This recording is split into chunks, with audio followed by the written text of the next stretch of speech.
नमस्कार। इन खबर में आपका स्वागत है। बंदूक की नोक पे अफगानिस्तान को अपने कब्जे में लेने के बाद तालिबान कहर ढा रहा है। दो तरफ से वो मोर्चा संभाले हुए है। एक, उसने अमेरिका को सीधे सीधे चेतावनी दे दी है कि 31 अगस्त तक अफगानिस्तान खाली करो और नहीं तो फिर अंजाम भुगतने के लिए तैयार रहो। हालांकि खबर ये भी आ रही है कि पर्दे के पीछे से अमेरिका और तालिबान में बात हो रही है, लेकिन जहाँ तक उनकी कहर की बात है, आम लोगों पे कहर वैसे ही टूट रहा है। दूसरी तरफ यानी कि जो चुनौती है वो बना है पंजशीर, यानी कि पंजशीर मतलब 5 शेर, और इसी नाम से वो घाटी है फेमस। अफगानिस्तान में 34 राज्य, जिनमें से कि पंजशीर को छोड़ करके बाकी पे तालिबान ने कब्जा कर लिया है। पंजशीर की चुनौती बड़ी हो गई है क्योंकि अभी जो है आंद्राब में जिस तरीके से घात लगा करके और नॉर्दर्न अलायंस के लड़ाकों ने हमला किया, उसमें कहा जा रहा है कि 300 तालिबानी लड़ाके मारे गए हैं। उससे उसका हौसला पस्त हुआ है। नतीजतन उसने अपने 3000 लड़ाके पंजशीर भेज दिए हैं, और जवाब में जो नॉर्दर्न अलायंस है वो उसने जो सालंग हाईवे है उसको ब्लॉक कर दिया है।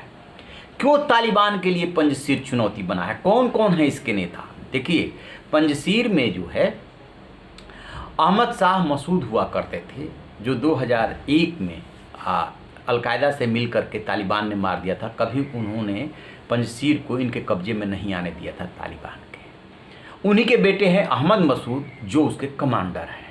और इधर से जो उपराष्ट्रपति अभी तक थे, जिन्होंने अपने को राष्ट्रपति घोषित कर लिया है, सालेह, वो पहुंच गए हैं और अपने गुरुपुत्र को ज्वाइन कर लिए। और एक उपराष्ट्रपति रहे 2014 से लेकर 2020 तक, दोस्तम, उन्होंने भी इनको ज्वाइन कर लिया। इस तरीके से इन 3 नेताओं ने बना लिया है अपना ज़बरदस्त अलायंस। और पंजशीर के जो लोकल लड़ाके हैं, ताजिक हैं वहाँ पे ज़्यादा, तो उन्होंने जो है बच्चा बच्चा तालिबान से संघर्ष करने को तैयार है और उनके पास हथियार भी है। अब तालिबान के सामने सबसे बड़ी चुनौती है कि तुमने पूरा अफगानिस्तान जीत लिया, पंजशीर कैसे जीते? क्योंकि उन्हें पता है कि पंजशीर हमेशा से चुनौती देता आया है, लिहाजा इसको जीतना आसान नहीं है। क्योंकि पंजशीर घाटी में नदी है और उसको क्रॉस करके आपको पहुंचना है, जाने का रास्ता है वो एक ही है। अब वहाँ पे भी लोगों के पास हथियार है, तो जब किसी इलाके के लोग यूनाइटेड हो और लड़ने के लिए तैयार हो, तब आपके लिए लड़ना मुश्किल हो जाता है। हालांकि इन्होंने क्या किया है तालिबानियों ने कि जो कमांडर भेजा है वो ताजिक ही है, और वहाँ पे भी सभी के सभी लगभग ताजिक ही हैं ज़्यादा।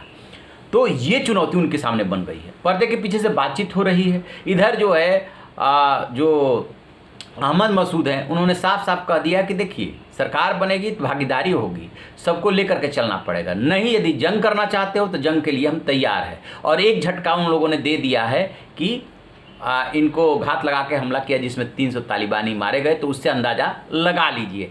और क्या किया कि सालंग हाईवे जो बंद किया है, वो ये कह रहे हैं कि नहीं सालंग हमारे कब्जे में है, वो कह रहे हैं कि हमने बंद ब्लॉक कर दिया है उसको, तो वो आएंगे कैसे? और आंद्राब में जो ये पंजशीर के बगल में है, वहाँ पे जो घात लगा के हमला हुआ था, उसमें जो है 300 तालिबानी मारे गए थे। तो इस तरीके से तालिबान वहाँ बुरी तरीके से घिरा हुआ है। अब बात आती है बागलान प्रांत की। वहाँ के 3 जिलों पे तालिबान को भगा करके और इसी नॉर्दर्न अलायंस ने कब्जा कर लिया था। अब तालिबान दावा कर रहा है कि नहीं, हमने उस पर कब्जा कर लिया है। ये होता क्या है कि जब भी ऐसी परिस्थितियाँ होती हैं तो दोनों तरफ से दावे प्रतिदावे किए जाते हैं। हकीकत जो है बाद में पता चलती है। तो जैसे ही इसको लेकर के पता चलेगा हम आपसे साझा करेंगे। लेकिन एक बात है कि पंजशीर पे नज़र सबकी है, क्योंकि एक तरफ 3000 लड़ाके हैं और दूसरी तरफ उधर से लोकल लोग, नॉर्दर्न अलायंस के लोग हथियारों के साथ तैनात है। ये भी बात आ रही है कि नए नए असलहे से सुसज्जित किया जा रहा है, उनको भी कोई ना कोई मदद कर रहा है। जैसे इसको लेकर अपडेट मिलेगा आपसे साझा करेंगे। आप रहिए बेखबर, देखते रहिए इन खबर। Thank you.